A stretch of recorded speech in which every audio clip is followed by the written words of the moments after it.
The first time I heard my name in that building, my real name, was the day I signed the merger that would make national headlines.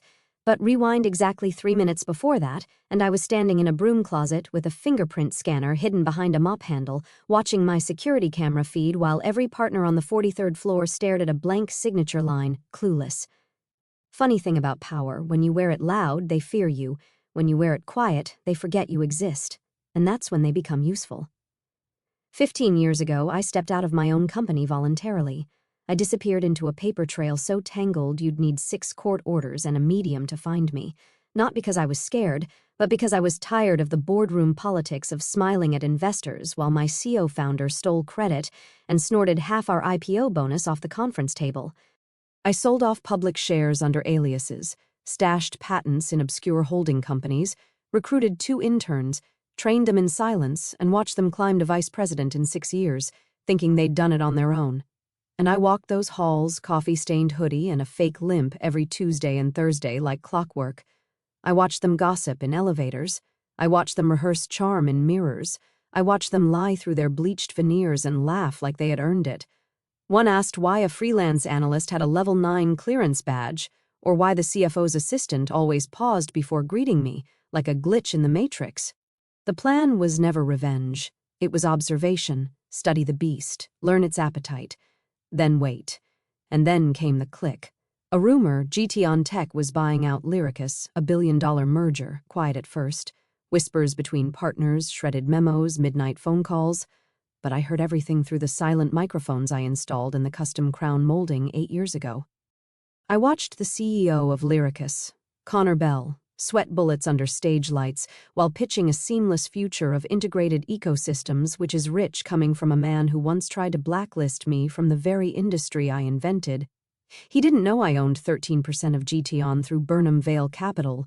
He didn't know I was Burnham Vale Capital, nor did he know I controlled the land his secondary data center sat on, bought through a realty firm out of Des Moines.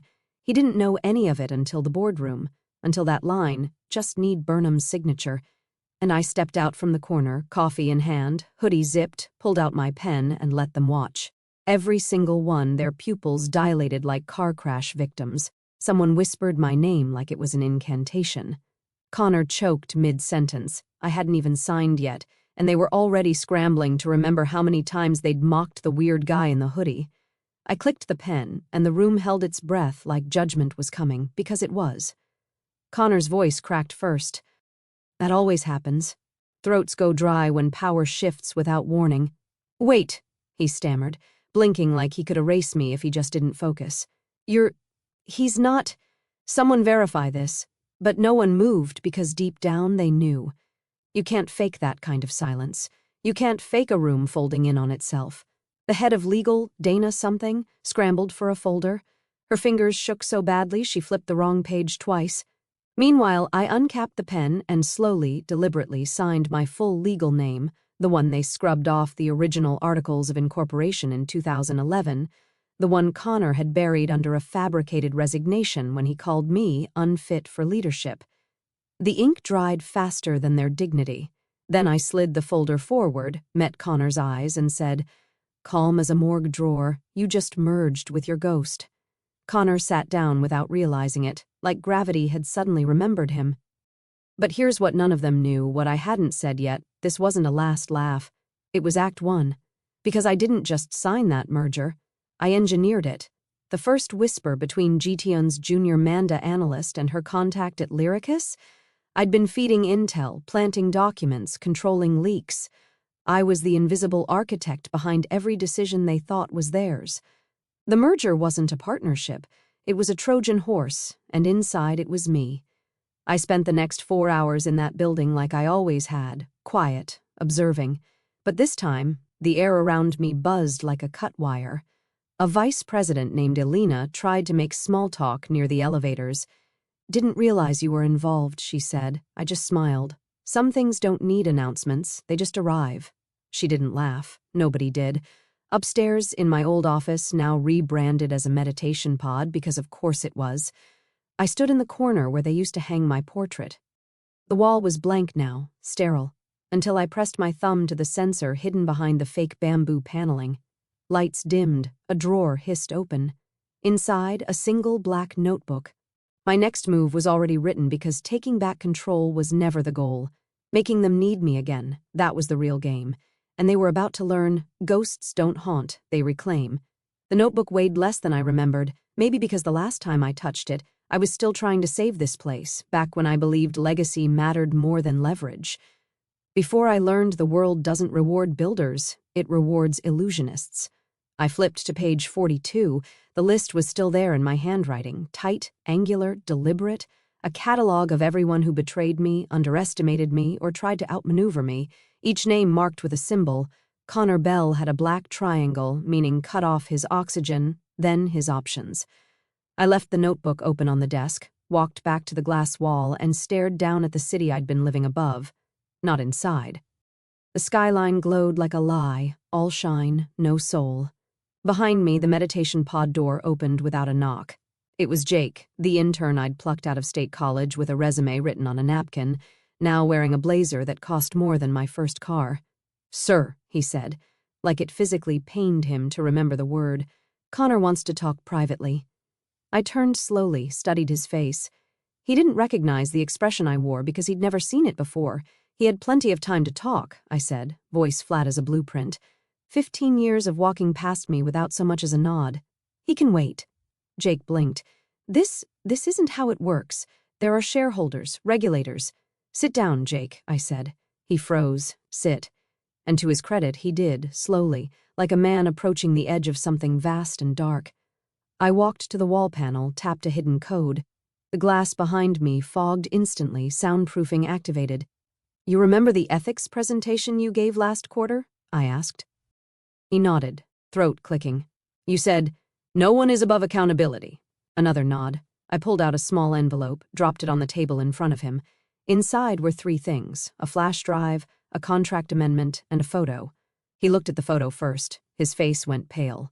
"Tell Connor," I said, "if he wants to keep his offshore holdings off the SEC radar, he'll transfer voting control to Burnham Vale before end of day." Jake didn't move. "And tell HR," I added, "that their whistleblower hotline's about to be flooded." The silence grew legs, marched around the room. "You planned this," he whispered, "since before you learned to tie a Windsor knot." I watched his hands shake as he stood. He left without another word, and just like that, the second domino tipped. By morning, the board would panic, investors would scramble. And me? I'd be exactly where I belonged, above the fire, holding the match. The first call came at 6:03 a.m., sharp. Unknown number, unspoken panic. I let it ring out twice, then picked up on the third. "Is this Burnham Vale?" the voice asked, brittle and trying too hard not to beg. "No," I said, watching the sunrise burn through the skyline, "but he's listening." The line went dead. By 6:45, 3 more calls. One from a Lyricus board member I hadn't heard from since she toasted my departure in 2009 with a bottle of Dom. Another from GTON's in-house counsel, voice trembling, asking if we could chat before the markets opened. And the last, a voicemail from Connor, slurred, half desperate, half defiant. "I don't know what the hell this is, but it's not going to stick. I built this company. I saved that one for later." Meanwhile, documents on the flash drive I gave Jake were spreading like gasoline on marble. Every file dated, time-stamped, linked to offshore shell firms tied to Connor's brother-in-law in Belize. The crown jewel, a 10-minute audio file of Connor admitting to manipulating quarterly earnings to keep the whales happy.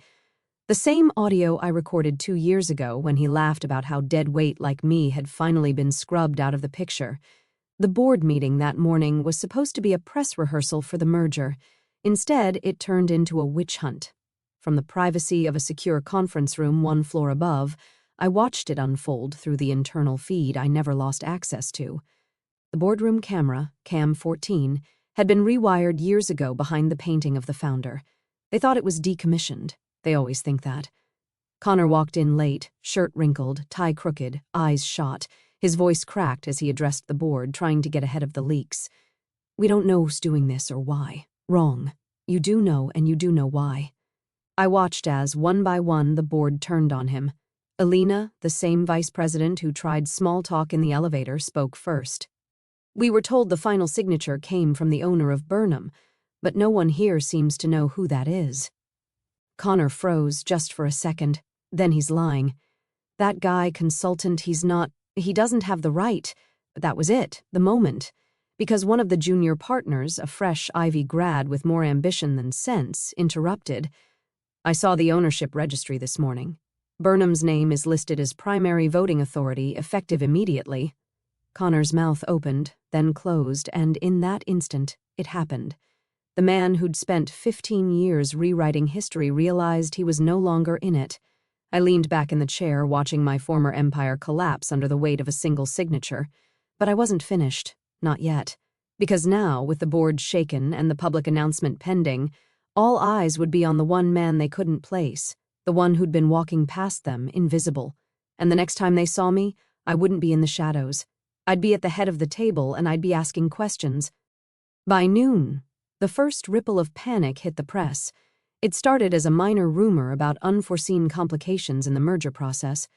But by 1 p.m., it had turned into a full-fledged media storm. The headline was simple enough if you didn't know the backstory. GT OnTech's billion-dollar merger faces unanticipated roadblocks. The reporters were scrambling for answers, but none of them had the right questions. The truth was too complex to fit into a 500-word piece about corporate strategy. It didn't involve just one deal. It was a chain of lies, stock manipulations, and offshore holdings, a tangled web the world wasn't ready for. I had a seat at the table for the next round of chaos, but I wasn't going to be there physically. Instead, I was tucked away in my apartment downtown, a cheap place near the water, not even 10 blocks from their headquarters. The perfect vantage point, just high enough to see everything through the windows of the building I'd once owned. I wasn't watching it burn from the sidelines. I was orchestrating it. Connor's calls came flooding in by the minute, desperate, furious, pleading for anything to stop the leaks. His voice was trembling now. He didn't realize I'd already anticipated his every move. He thought his lawyers could fix this, that a check could make the problem go away. There was no check big enough to cover the truth. By 3 p.m., a second document dropped onto the wire. The headline was even more damning. SEC launches investigation into Lyricus's financial reporting. Whistleblower claims to have audio proof. It was my proof, and it had just hit every major media outlet in real time. Connor couldn't fight what was coming. His voice on the phone cracked one last time. He tried to leverage the remaining value in the merger, pushing for control of the PR narrative. But the moment I heard the desperation in his tone, I knew the game was over for him. I hung up on him. It was time to make my move. I stood in front of the window, watching the city that had turned its back on me. The skyline shimmered in the late afternoon light, a perfect blend of ambition and illusion. It looked almost beautiful, something I could burn down without anyone noticing. But it wasn't the city I was going after. It was the people who thought they could erase me, the ones who'd laughed, whispered, and ignored my worth for the last decade and a half. Now they were going to see me, but not as the ghost they thought they knew. I wasn't an outsider anymore. I was the one who had been controlling this whole play from the back. I had them now, each one by the throat, and I was going to squeeze. The phone buzzed again, this time with a text from Jake, Connor's requesting a face-to-face. He says it's urgent. I smiled.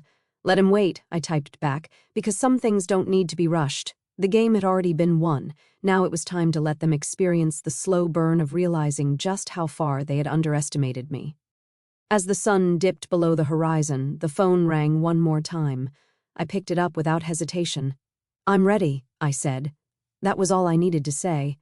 By the time I arrived at the boardroom, the walls had already started closing in. Connor was pacing by the windows, his reflection distorted in the glass as if the world itself was turning against him. The smell of freshly brewed coffee barely masked the panic hanging in the air. He didn't even look up when I walked in. "I've tried everything," he muttered under his breath, like he was talking to himself. "They're not buying the lies anymore. The SEC, the press, this is too big." I didn't respond, not immediately. I just let the silence hang between us, thick with the weight of what had already happened. Finally, Connor turned. His face was haggard, like he hadn't slept for days. His suit, once pristine, now hung on him like a carcass. The arrogance I'd once seen in him, the swagger that made him think he could control everything, had completely evaporated. In its place was fear, raw, tangible fear. "I don't know who you are anymore," he spat. "What the hell is this?" I let the question hang in the air. It was a simple one, but one he couldn't possibly comprehend. "The truth?" I asked quietly, walking across the room and pulling a chair out from the polished conference table. You've been living in a house of cards, Connor. I've been building it all along. He stared at me, blinking in disbelief. I never left, Connor. Not really. You were just too busy playing the part of a CEO to notice who was really pulling the strings. Every leak, every piece of intel you thought you had was mine. Every deal you thought you controlled, I wrote it. Every number you thought was yours, I set it up. The room felt smaller as I spoke. I watched his face twist from confusion to realization, his expression slowly shifting into something darker. The walls seemed to close in on him. Why? He whispered. Why? I repeated, almost amused. You want to know why?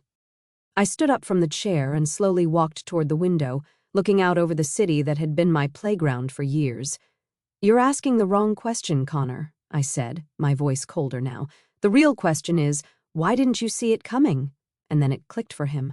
I saw it in his eyes, the moment the last piece of the puzzle locked into place. The man who had spent years at the top, manipulating others, undermining anyone who got in his way, finally understood how I'd been right there, watching, pulling every string without him ever knowing it. He staggered back, collapsing into a chair. I don't have anything left, he muttered. I smiled. It wasn't satisfaction, though. It was something more professional. You never did, Connor, I said. You just thought you did.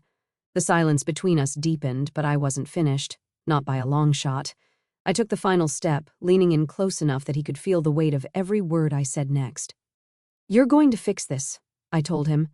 You're going to sign the documents, turn over control, and then you're going to disappear. And if you think for 1 second I'm bluffing, if you think this is just some game you can outsmart like you've done to everyone else, well, then you haven't been paying attention for the last 15 years. I stood back, letting the words settle like dust in the air. Connor was broken. His empire was in shambles, and I, the ghost in the background, had just taken everything from him. Now all that was left was to watch him crumble and ensure the final blow came when he least expected it. The next few hours felt like a slow-motion collapse. I watched as Connor's defiance crumbled piece by piece, his proud facade wilting under the pressure of reality. He tried every angle he could, pleading, negotiating, promising that he would make it right, but there was nothing left to fix. His empire had already been gutted, the walls hollowed out, the foundations shaking under its own weight. I knew how this would end. The moment he gave up the control he'd fought so hard for, the game would be over. But even in that moment, I was patient. I had nothing to prove anymore. The second I left the boardroom, I placed the call to the press, to the SEC, everyone who needed to hear the truth. But not too soon. Timing, after all, is everything. By the time the press caught wind of what had really happened at the merger, the damage was done. News outlets, social media feeds, and blogs exploded with the details, the audio leak, the offshore accounts, the false earnings reports, the SEC investigation. Connor's empire was nothing more than smoke and mirrors, and now the whole world was watching it burn to the ground. The phone rang again, this time from Alina. I don't know what you've done, but you're going to ruin everything, she said, her voice frantic. You've destroyed our credibility. You've destroyed everything we've worked for. This is corporate terrorism. I chuckled. No, Alina, I said. This is corporate justice. The next call came from Jake, and he sounded almost like a broken man. What do you want me to do? Huh? I didn't know. I thought you were just a consultant. His voice cracked. Why are you doing this? You already had it all. You could have walked away. I did walk away, I told him. I've been walking away every day for years. I just wasn't done watching yet. There was a long pause, and for a moment, I thought maybe Jake was finally getting it. But then he asked the question I knew was coming. Are you going to ruin me too? I smiled. It wasn't cruel, but it wasn't warm either. You're just collateral damage, I said. Don't take it personally. By the time the shareholders' meeting rolled around, I'd already taken my place at the table. They didn't expect me. No one did. I watched as the room slowly filled with suits and high-powered executives who thought they controlled the game. They filed in with the same false confidence they always had, eyes flicking to their phones, pretending to look calm while their worlds crumbled around them. And then Connor walked in, shoulders slumped, his tie loose, face drawn and pale.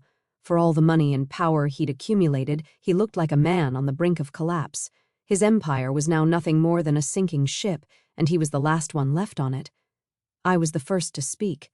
"Gentlemen," I said, voice steady, cutting through the murmurs of confusion, "if we're done pretending, we can finally get to work. This company doesn't belong to any of you anymore. It belongs to me. I controlled it from the start, and now I'm taking the reins." I met Connor's eyes. They were hollow, lifeless. "Welcome to the reality you built." I could almost hear the collective breath of the room being held. There was no applause, no gasps of admiration, just the cold, silent recognition of a man who had outlasted them all. The board shuffled uncomfortably, looking to each other for guidance, but the power had already shifted. It was mine now, all of it. I hadn't even broken a sweat. The days that followed were nothing more than a parade of formalities, each step more predictable than the last. The board, now reduced to puppets with frayed strings, agreed to my terms without hesitation. The press conferences came next, a slow drip of information about the fall of a CEO and the rise of an invisible giant. The media lapped it up, and in the back of my mind I couldn't help but laugh. They still didn't know the full story. At the shareholder meeting, I stood at the podium, looking down at the faces of the very people who had once snubbed me, ignored me, and laughed behind my back. The very same people who thought their wealth and influence could protect them from the truth. "Ladies and gentlemen," I began, voice calm and measured, "today marks the dawn of a new era. A new era where power no longer comes from prestige, but from patience. A new era where the invisible become visible." Connor, sitting across the room, shifted uncomfortably in his chair. His face was a ghostly pale mask of defeat. I watched him as I spoke, savoring the moment, the culmination of everything I'd planned. He'd spent years building a name that he thought was untouchable, and now it was mine to tear down. As I continued with the press briefing, the realization settled in.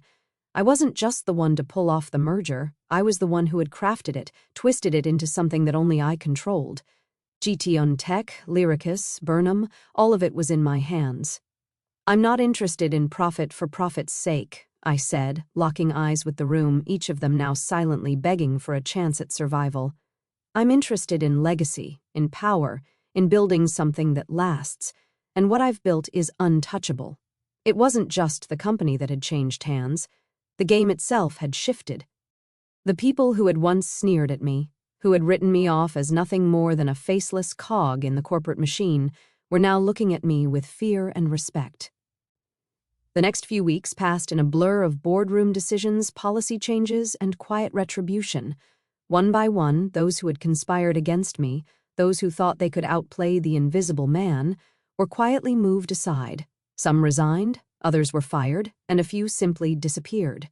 No fuss, no headlines, just the quiet unraveling of a life they had built on lies. Connor's fall from grace was as swift as it was inevitable. The press painted him as a villain, a man who had betrayed the company he helped build. He tried to fight back, but the more he struggled, the more he cemented his own destruction. Within 6 months, he was completely irrelevant. His name tarnished, his future uncertain. But me? I was untouchable, the new CEO, the quiet mastermind who had built an empire without anyone ever noticing. I stood on the balcony of my office, the same office I had once watched from the shadows, now fully in control of the very empire I had built. The city stretched out before me, and for the first time in 15 years, I saw it all with clarity. Everything I had ever worked for had led to this, a quiet victory, a slow burn that no one saw coming until it was already too late. The game had ended, and I had won.